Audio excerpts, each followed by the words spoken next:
I'm on the National Mall in Washington, D.C., and they're setting up the Housing Innovation Show. So you can see some manufactured housing units being installed like right in front of the Washington Monument.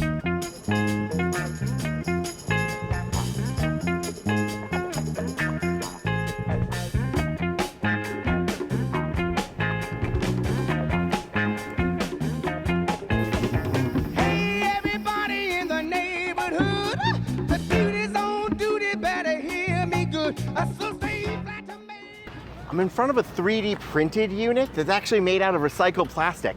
And you can see these go vertical lines because they print them on their side. They do it all off-site and install it the right way up.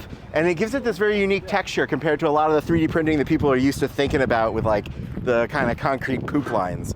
Gene Edelman, co-founder of Azure Printed Homes. We invented the process to 3D print homes with recycled plastic. And it takes a day to print a unit like this. There is a high degree of customization. They look beautiful, they're less expensive, much faster to make, and good for the environment. Brian, come on in. PETG is what water bottles and food containers. America makes 40 million tons of plastic a year. Only 2 million gets recycled. But 8 million is PETG and PE, the 1 and 2 number. So there is plenty of it. Yeah. We're able to stand these homes up really fast, and they're also mobile, so they can be responsive to different housing needs. This is a 3D printed unit. We use post-consumer waste. That wall and this wall are configurable, and these walls are all 3D printed, including that structural wall right there. We don't print the doors, no. Yeah, we finish with all the flooring, the cabinets, the counters. It comes installed, it comes completely finished. There's no on-site building, so we literally drive it in and put it where you want us to put it. Yeah. And we do ADUs, we do homes, we do glamping resorts, and we do emergency housing. This unit is, without the wheels, it's $39,900. With wheels, $49,900. Well, let's welcome everyone to the 2024 Innovative Housing Showcase, our biggest and best showcase yet. We have over 40 exhibitors from 20 states. Nearby at the District Architecture Center, we have over 80 speakers. It's just an incredible event. We got great weather again this year, but everything from a two-story home right here that went up in about 6 hours to the first ever HUD code duplex that will be coming to you very soon nationwide. This is not your father's manufactured house. This is truly remarkable. Thank you. This is, last year you saw the schematic on the wall, and we said if you update the HUD code, we can build this schematic on the wall. So this is what we got to build this year. Because Updating the HUD code. So, yeah, it's a great thing. All right. Hello, I'm Richard Smith. I'm the sales manager of the Fleetwood Homes facility. We're a division of Cavco. We're located in Rocky Mount, Virginia, where we built this new duplex. The industry has asked for code changes and things move slow, but there's a revised code coming out in July, I believe, which will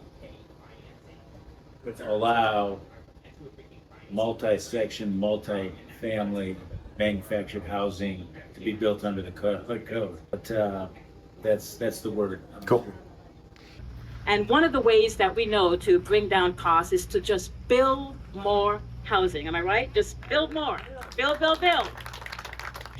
And I'm pleased to announce this morning that we are launching a new program to invest in manufactured home communities. Starting today, HUD will give residents and resident-centered organizations affordable financing options to purchase, refinance, and rehab communities of manufactured homes. Some of you may have read stories about how some of these very vulnerable communities are having the land sold from them, and they're having to disrupt where they live. So we have a tool for that, and we're creating it starting today, so that folks are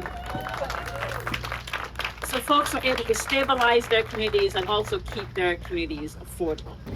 My name is Sherry Taylor. I'm the Executive Director of Durham Community Land Trustees, and this is part of our Guthrie Village project. It's supportive housing for veterans, and it's going to be located in Durham, North Carolina. I want to introduce Ajax Willie, our pre-development manager. And also we have our builder partner here, Winona Satcher from Maker Studio in the Atlanta metro area. And this recycled shipping container is going to be an ADU, and it's going to go behind homes that we already own. So it's 320 square feet, and it is also ADA accessible. We designed it that way because we're going to be serving veterans who may have disabilities. Of course, it has a fully functioning kitchen with full-size appliances, an ADA accessible bathroom, bedroom, and of course, living room. Once the model is actually built on site, it will have a wraparound deck, so you can either come out the patio door or go in the front door, and of course it will have those ramps for accessibility. It was an undertaking getting it here to DC, so we didn't put the roof on, but the roof can either be flat or slanted, depending on what you need. And like I said, I'd love to have you come out when we actually have one on the ground and you can see the deck and the real roof and all of that. ADUs are really sort of new on the East Coast. Y'all on the West Coast have been doing that for a long time. And so in 2019, the city of Durham actually had some zoning legislation passed that would allow accessory dwelling units up to 800 square feet, but only behind single family homes or duplexes. It just so happens that Durham Community Land Trustees owns a large portfolio of single family homes and duplexes. So we were perfectly set up to explore this other option to increase affordable housing on land that we already own. I mean, the fact that we don't have to buy any land to produce more units is mind-blowing. We're so excited. And I looked at our portfolio, I said, we've got 80 opportunities to do this. This project is called Guthrie Village, and it's where we have 5 parcels that are adjacent to each other. They're all legally separate parcels, but we're thinking about this as a village concept. So there's a common area in the middle. It's being designed that way. And so we're really happy that all of that accumulated acreage from all the backyards can create something bigger and better for our veterans. This unit was customized just for DCLT because we wanted to make sure it was ADA accessible, but just the base unit is around $75,000. And once you get into, of course, putting it on foundation, hooking up utilities, that sort of thing, the site prep costs, you're going to have to increase, but the base is $75,000, and they're coming out of Atlanta, Georgia. We are a boutique design builder of shipping container modular real estate solutions. Our heart and focus is in affordable housing. So this is one of our affordable housing, 1 bedroom, 1 bathroom, 40-foot long shipping container units that we're going to ship to Durham, North Carolina for Sherry's Ajax amazing work to provide affordable housing for veterans. Okay, Let's get inside. All right, welcome to the inside of this unit. This is our 1 bedroom, 1 bath ADU made out of recycling shipping containers. This unit was custom designed to be ADA accessible and incorporate universal design. So there is a span here of at least 36 inches, and that is considered ADA accessible, including all of the doorways as well. So the ADA path from the bedroom all the way to the living room and outside to the deck is ADA accessible. We're gonna come right into the bathroom. Features a low threshold shower, and what that means is that it's easy to get into and out of. Someone could put a shower seat here if they would like, but it's not like they have to go over a regular tub. Each unit has HVAC from these mini split units, so there's 2 mini splits in this unit, 1 here in the bedroom and then 1 in the living room. If you would like to support the Guthrie Village Project for supportive housing for veterans, please go to dclt.org. We are still doing the site prep for this project. We still need a lot of support as far as monetary donations. So if you are an individual or you are connected to philanthropic organizations, we would love support on this project to be able to deliver it faster. And again, DCLT is a nonprofit. You can go to our website. All donations are tax deductible and you will receive a receipt. So this is a fully off-grid tiny house that we assembled in under 2 weeks. It's got its own solar panels, so it generates its own electricity. It collects its own rainwater and filters it to the point where you could drink it. It filters its own gray water so that you could use it in the garden or just dispose of it back into the woods. And it also manages its own waste. So we have a fully off-grid flushing toilet that basically works where you flush the toilet and then the black water gets eaten up by a bunch of bacteria, goes through a bunch of layers of filtration, And then at that point, it's clean enough, you could put it back into the toilet and flush it again. So all that technology allows us to just drop this in the middle of nowhere, and the next second you can live out of it. This was assembled just like Lego pieces. That's how we were able to build it in under 2 weeks, because it comes as a kit, like a panelized kit, and then it just clicks together. And so that's what allows us to build this so fast. Our structurally insulated panels are steel and then rigid insulation, and then steel again. But we've also developed technology to put vacuum insulated panels inside of our structurally insulated panels. And so that allows our whole house to be like a Yeti mug, where there's a vacuum inside and it gets to R60. So you can change the furniture to suit whatever use case that you're using it. So this right here is like a fold-out table. This can go right back into the wall. If I were to lift this up, it all slides in. This right here is a Murphy bed, so you can use it as a desk, or when it's time to sleep, you can pull it down, and the desk actually stays flat the whole time. Do you always do the mirror inside it? We don't have to. We like it because it actually reflects some of the sun's energy, but mainly we just think it's really cool. And then we also have aluminum siding, so it would basically look like a giant MacBook. Yeah. This unit behind me is actually designed to respond to emergency situations. So the owner of the company had moved to Biloxi like a few days before Hurricane Katrina devastated the region, and immediately saw that there was a long-term housing problem, and we needed more nimble solutions to be able to drop shelter, even if it's temporary, in emergency and disaster situations. So this unit is a result of all that work. They can get these units deployed with their own batteries in the closet, with their own AC unit and their own condensation catcher, which they then do a reverse osmosis filter to clean the water. It's a really well thought out emergency unit. It's a little functional, right? It's not one of these baller ADU tiny homes I'm going to be showing you, but it's super interesting to see the diversity of different shelter options that are being showcased on the mall today. After Hurricane Katrina, we recognized the need for self-powered housing post-disaster. We couldn't find any, so we invented it. So we've created a self-powered unit that we can take into an area that's been decimated with no electricity, no water, no sewer. We deliver these ready for occupancy. So we harvest our power from the sun or the wind or hydro or even geothermal if you want. Bring it in, we store it in the batteries, we collect condensation from the air conditioner, and we collect rainwater. We run it through our own purification process, reverse osmosis, that is powered by our own electricity, and we have a water heater and a water storage tank on site. And then we have an incinerating toilet, so we don't need to worry about waste. Well, we started it with FEMA, but we're getting a lot of interest right now from the tiny home industry and developers who want to be off, want to put a community off grid. I'm here representing Pallet. We are a Washington-based shelter manufacturer that has a dual mission. We build rapid response shelter for communities that are displaced. And we also have a workforce development program that is a pipeline feeder for people from marginalized communities, people who are formerly incarcerated, formerly homeless, or going through addiction recovery, to come with no background needed, no skills needed, to have on-the-job training and support to get into the construction and manufacturing trades. So what you see here, we're here at the HUD Innovative Housing Showcase, and we're really proud to show two of our products from our S2 sleeper line. The one in back of you see is the ensuite. So this has the capacity for a sleeping cabin as well as an in-unit restroom. So it's a place to keep really all your belongings in one place and strip away all your traditional barriers to congregate settings like sheltering with pets and family members and being able to stay safe from the elements. So you have an AC, heat inside, and electric receptacles. We also have another shelter as well. That's just the individual sleeping cabin, and you'll see that over here. And it looks similar, but it's really intended to be able to have more than one person inside so that you're able to shelter families in need. And so we really play that rapid role of being able to go to communities, stand these up in just about an hour. And because each of these are panelized and they're shipped very quickly from our headquarters in Everett, Washington, we can reach communities and meet them where they are and be able to reuse for over 20-year lifespan.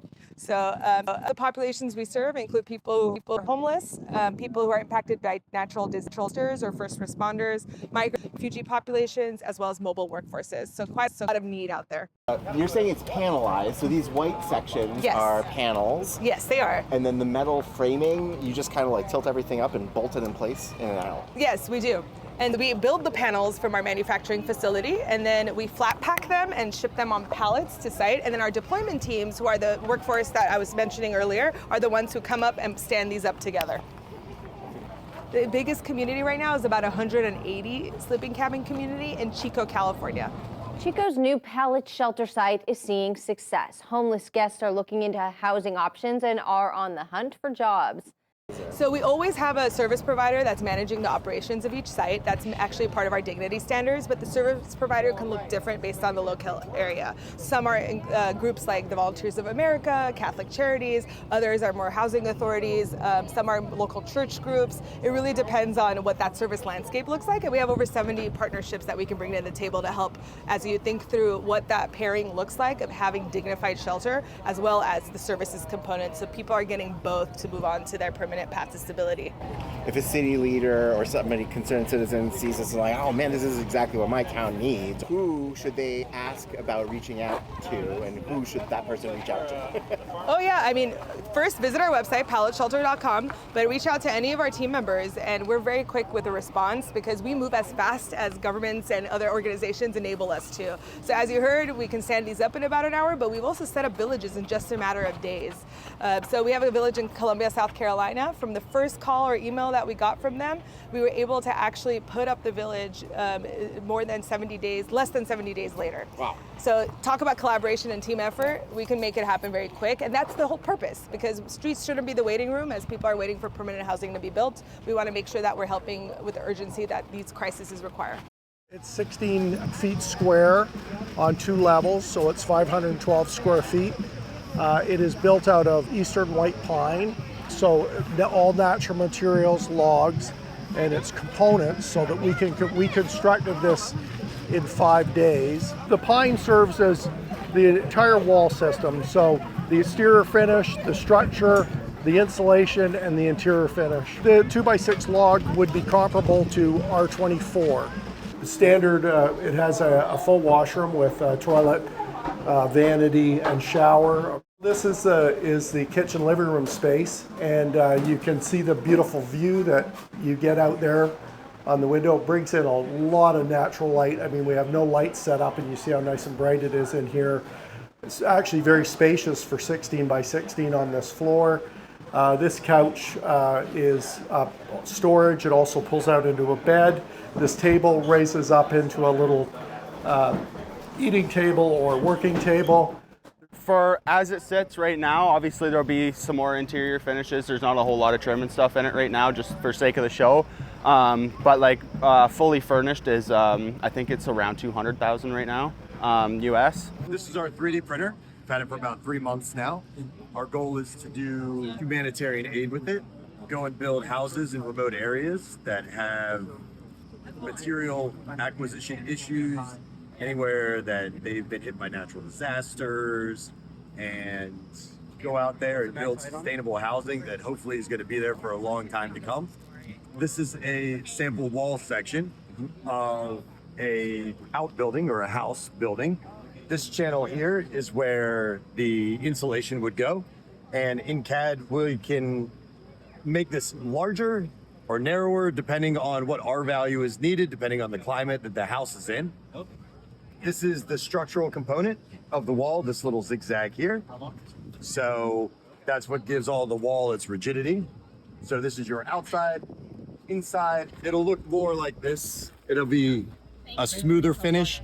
This one was a different material test. We were just trying out different mix designs. It's very modular. It gives us the ability to do anything we can think of. And also, since we're not using traditional lumber, we can print in any orientation, so we don't have to live by 90-degree walls. We could print rounded houses. We could print things that make sense in harsh environments. So it gives us a lot of flexibility depending on the terrain and the climates that we're in. Very cool. It's also weighs under 10,000 pounds. It has tracks on it, so we can get it to pretty much anywhere in the world under its own power. Yeah, it's a pretty inventive machine. You can print roughly 16 feet to either side, so like 2 walls and then we'd pick the machine up, rotate it, set it back down, start printing again. Yeah. And so we can print a decent sized building in a single day. The concrete's 10,000 PSI concrete and it cures really quick. So the next day after we've already printed, we can have people up on top building roofs, closing the building in, so it'll be fully set up within like 2 days. And what's really exciting is that we see here, HUD isn't featuring a bunch of big apartment buildings, right? They're really looking at smaller forms of missing middle housing, whether it's ADUs or little duplexes or emergency shelters. What we've got is options for increasing the amount of types of housing we have and looking at affordability and innovation at a national level. The fact that HUD's fraction of a budget is so small for policy research is actually a good thing. It's because these types of reforms don't cost a lot. We don't have to spend billions of dollars to increase the amount of attention we spend on small missing middle housing options. And that's really exciting. We're at a point right now where you can go into the video description below and find ways to tell HUD, yeah, you should be doing more thinking about this. We want more ways to build this kind of housing all across the country. Help our cities and towns and states pass local zoning reform laws that are going to encourage this kind of construction. That's going to make a huge difference on a nationwide scale. Let's build some housing.